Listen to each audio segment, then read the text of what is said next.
On va revenir vite fait sur les municipales si vous le voulez bien, puisqu'on a eu 2-3 petites pépites qui se sont déroulées pendant la soirée et la nuit depuis ma dernière vidéo, notamment notre bon Jean-Philippe Tanguy, messieurs dames, Jean-Philippe Tanguy du RN, qui tacle à fond Reconquête et Sarah Knafo et qui appelle à voter Dati. Voilà. Alors oui, voter Dati, c'est toujours mieux que voter socialiste, je pense. Mais quand même, le petit tacle à Sarah Knafo, il n'était pas obligé. Bref, on va regarder ça. Et puis on aura aussi d'autres petites pépites à droite à gauche, puisqu'il y a toujours de nouvelles stats qui commencent à sortir. Ça va être encore une fois très intéressant. On va regarder tout ça.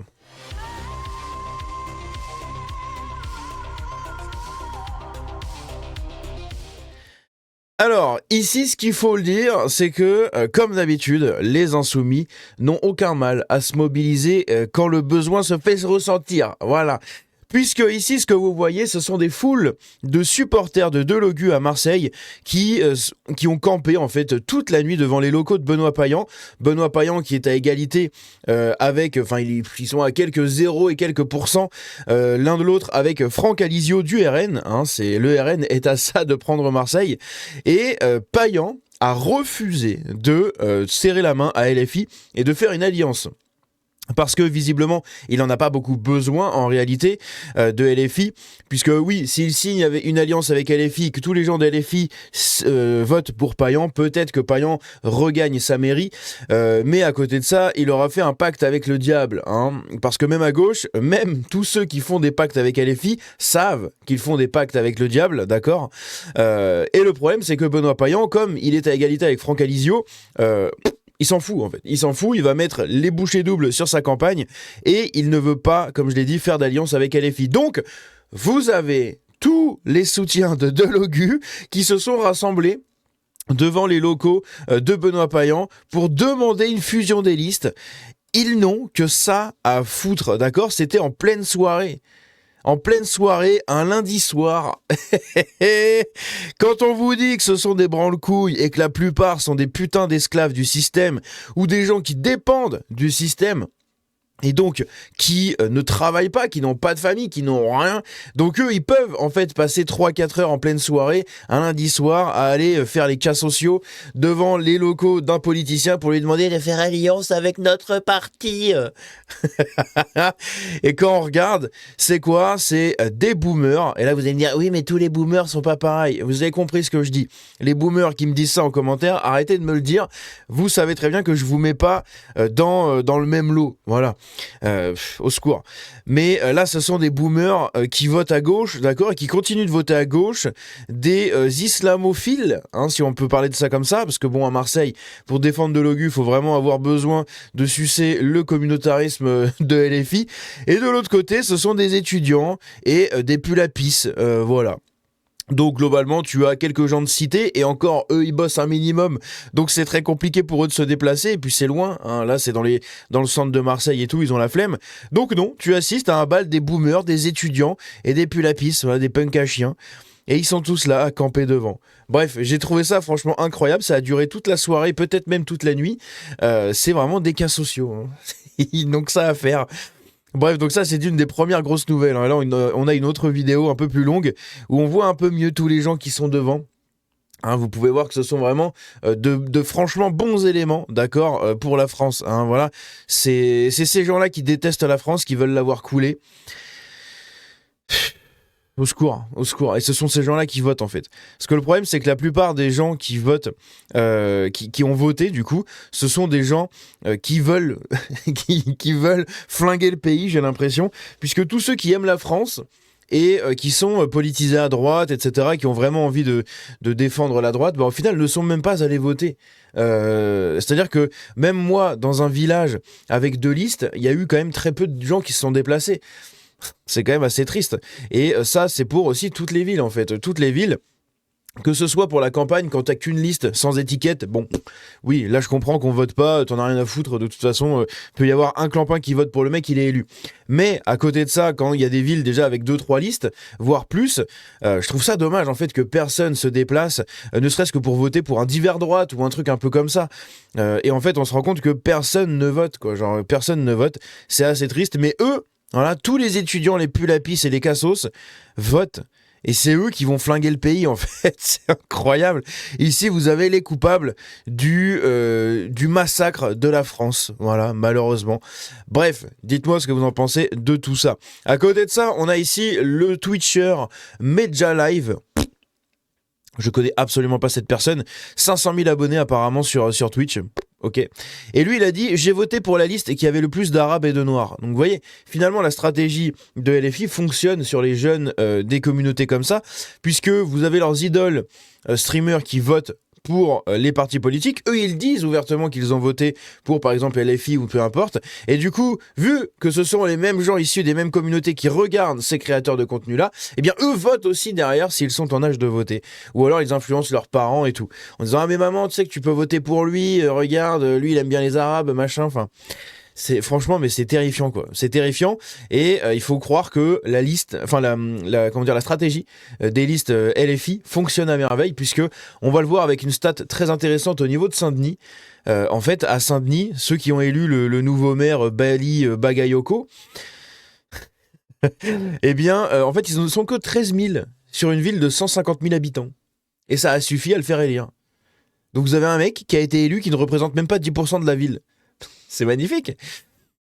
Donc ici on a Séverine je sais plus quoi, Bricourt, voilà. Séverine Bricourt, 26 ans, qui a été élu RN de Dicourt, enfin élu maire RN de Dricourt.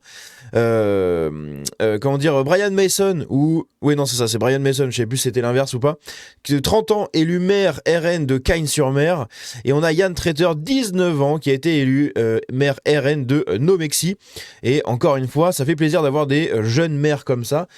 Le problème, c'est que moi, je me dis comment ces gens-là peuvent gérer une commune. Alors oui, je veux bien, à 30 ans, ça va, bon. 30 ans, suivant ce qu'il a fait dans la vie. 26 ans, pareil, suivant ce qu'elle a fait dans la vie. Pourquoi pas. 19 ans, même si t'as bossé 1 an, 2 ans peut-être. Je trouve que c'est un peu limite pour diriger une mairie. Après, je sais pas, hein, peut-être que c'est bien géré, et tant mieux si ça l'est. Moi, je souhaite que ça, justement. Mais c'est vrai que j'ai tendance à me demander, en fait, comment un mec de 19 ans peut gérer la mairie d'une commune, quoi. Bon, après, il y en a qui l'ont déjà fait, hein, donc en soi, pourquoi pas. Ici, Bali Bagayoko, justement, le mec de Saint-Denis, on va pas mal en parler dans cette vidéo. Eh bien, voilà, hein, avec qui il s'affichait. J'ai oublié son nom, là. Je crois que c'est Ouria Boutelja. Je crois que ça se prononce comme ça. Putain, à chaque fois, je me plante dans son nom. Et avec un drapeau derrière, du coup, de la Palestine. Vive la résistance palestinienne. Voilà. Donc ça, c'est le nouveau maire LFI de Saint-Denis, messieurs, dames. La ville des rois de France. C'est magnifique.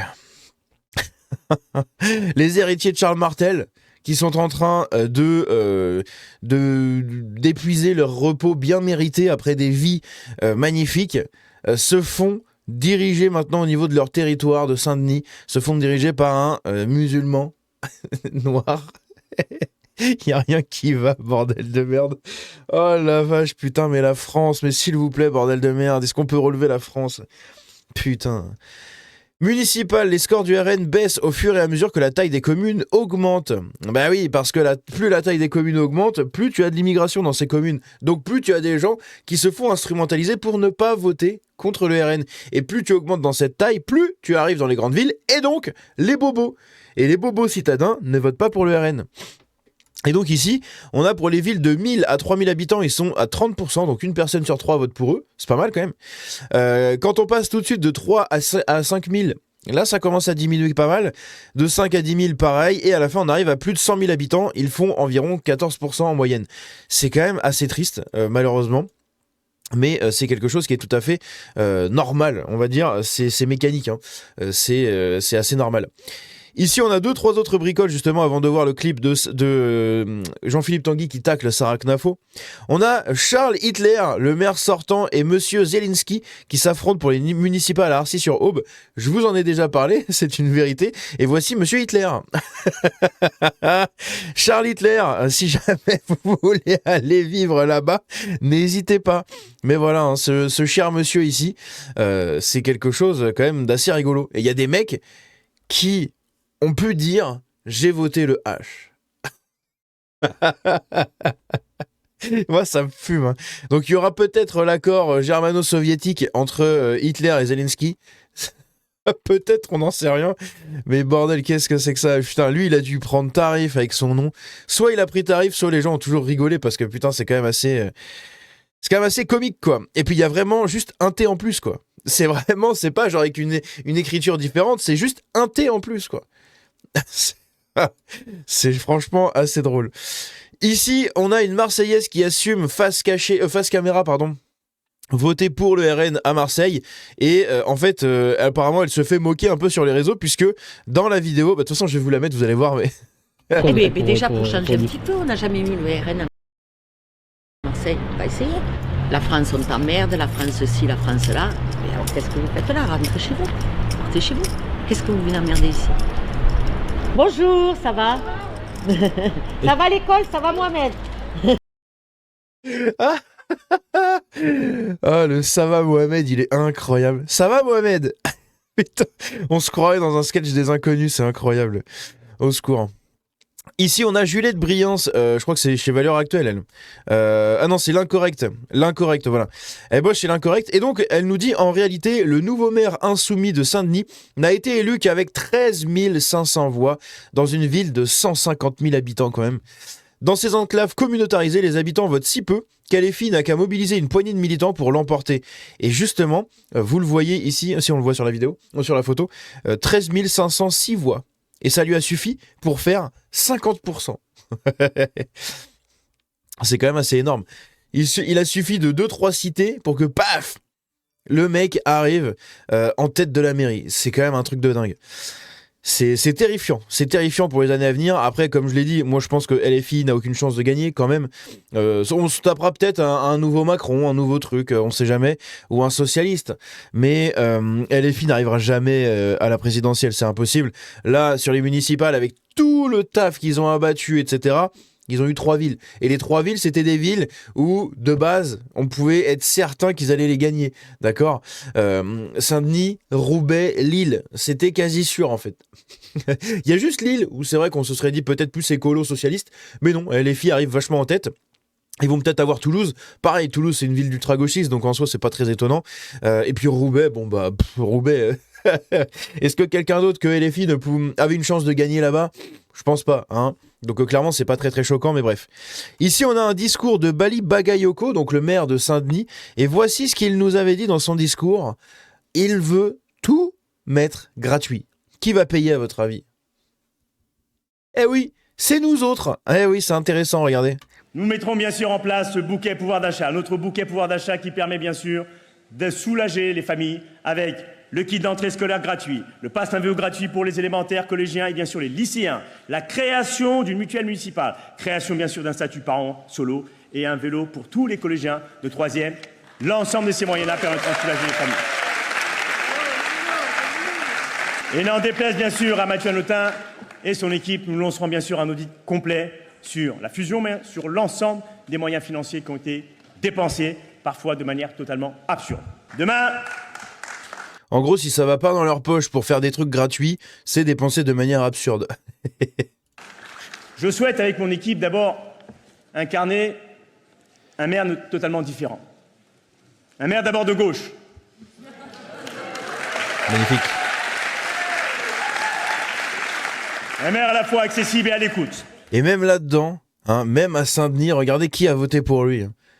C'est des blancs, en fait, qu'on votait. Oh la vache, j'avais pas vu jusqu'à la fin. C'est des blancs qui ont voté pour lui, putain, c'est des blancs.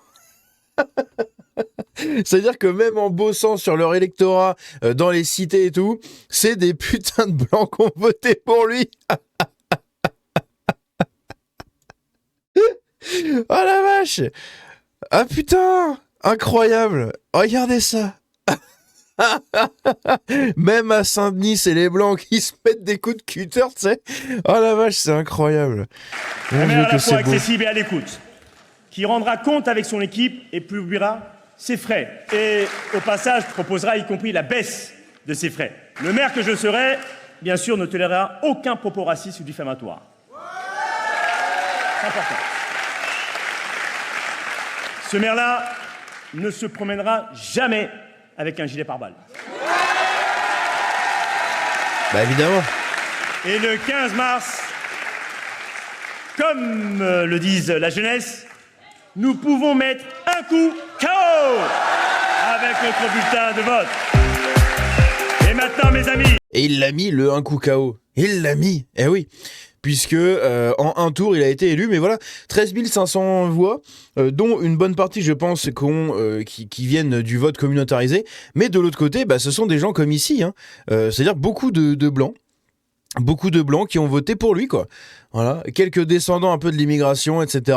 Mais sinon, c'est beaucoup de blancs et des boomers. Voilà, regardez elle, putain, Monique, 76 ans, qui vote pour Bali Bagayoko. Parce que, oh, mais il est gentil, il est de gauche. Oh la vache! Putain, mais qu'est-ce que je vous déteste, les gauchistes, c'est un truc de ouf! Ah putain, c'est incroyable. S'il vous plaît, respectez un minimum notre putain de pays, mon Dieu, quoi. La carte des accords PS-LFI au premier tour et au second tour. Voilà, les accords des écolos et LFI hors PS ne figurent pas sur cette carte. Donc on a des accords à Brest, à Nantes, à Niort, à Limoges, à Agen. En gros, les losanges, c'est les accords qui ont été conclus dès le premier tour et les ronds pour le deuxième tour. Voilà. Donc pour le premier tour, il y avait déjà des accords à Fécamp, à Beauvais, à Waterloo, à Maisons-Laffitte, à Suresnes, à Bagneux, à Chartres, à Corbeil-Essonnes, à Vers-sur-Marne, à Fontenay-sous-Bois, à Niort, à Agen, à Oulin-Pierre-Bénite, à Draguignan, voilà. Et ici, vous voyez avec Grigny, etc. Et pour le second tour, tous ceux qui se sont déclarés récemment, Nantes, Brest, Besançon, Limoges, Clermont-Ferrand, Toulouse et Avignon, messieurs, dames. C'est magnifique, c'est beau, c'est la France qu'on aime, la France de gauche. Et enfin, ici, notre petit amateur de soirée chemsex qui lâche une crotte de nez sur Sarah Knafo. On va regarder tout ça, c'est assez ridicule, mais quand même intéressant. Accrochez-vous, hein, mon Dieu, au secours, Jean-Philippe Tanguy, j'en peux plus de parler de lui, mais je suis obligé, en fait, il lâche tellement des trucs de fou. On va écouter ça, c'est parti. Alors s'il y en a bien une ou un, Éric Zemmour, qui vous a tendu la main depuis un bon bout de temps, c'est donc eux, avec Reconquête. C'est toujours un parti différent du vôtre, ou est-ce qu'à un moment, vous pourriez vous associer? Ah non, mais c'est un parti différent, non, mais ils ne tendent pas la main. Depuis le début, ils n'existent que pour nous causer des problèmes, que pour... ça a bien marché, en tout cas à Paris, oui, ça a bien marché. Mais je vous dis pourquoi, moi j'assume totalement. Madame Tinfo, elle a menti aux électeurs à Paris et aux électeurs de Marine Le Pen et Jordan Bardella. Elle leur a dit, avec moi, vous allez voir... Il est insupportable comment il parle, vraiment il est insupportable. On va faire l'union des droites, c'est elle qui le dit, hein, et on va faire gagner la droite à Paris. Bon maintenant, elle va faire perdre la droite à Paris. Donc oui, c'est des gens qui mentent aux électeurs. Moi ça m'énerve, parce que si vous voulez, quand on croit à son combat, on estime que la France n'a pas de temps à perdre, et ces gens font perdre du temps à la France. Ils ont voulu faire gagner M. Mélenchon contre Marine Le Pen en 2022. Moi, je dis les choses comme je les pense et comme elles sont. Reconquête, c'est un vote au mieux qui ne sert à rien, au pire qui fait perdre nos idées. Est-ce que ça veut dire que si vous étiez électeur à Paris, vous voteriez Dati? Je pense que je ferais barrage à la gauche, oui. Vous voteriez Dati? Ça implique que les électeurs sont libres. Donc, mais pour moi, il faut faire barrage à la gauche. Donc ça veut dire que pour vous, une moi, je ne crois pas au alliance... consigne électorale. Donc je suis cohérent, madame de Malherbe. Moi, je ne crois pas au consigne électoral.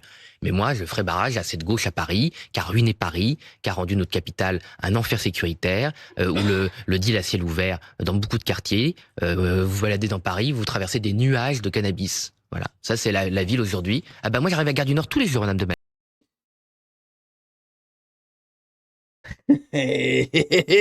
Est-ce que je dis ce que je pense ou je dis pas ce que je pense, hein?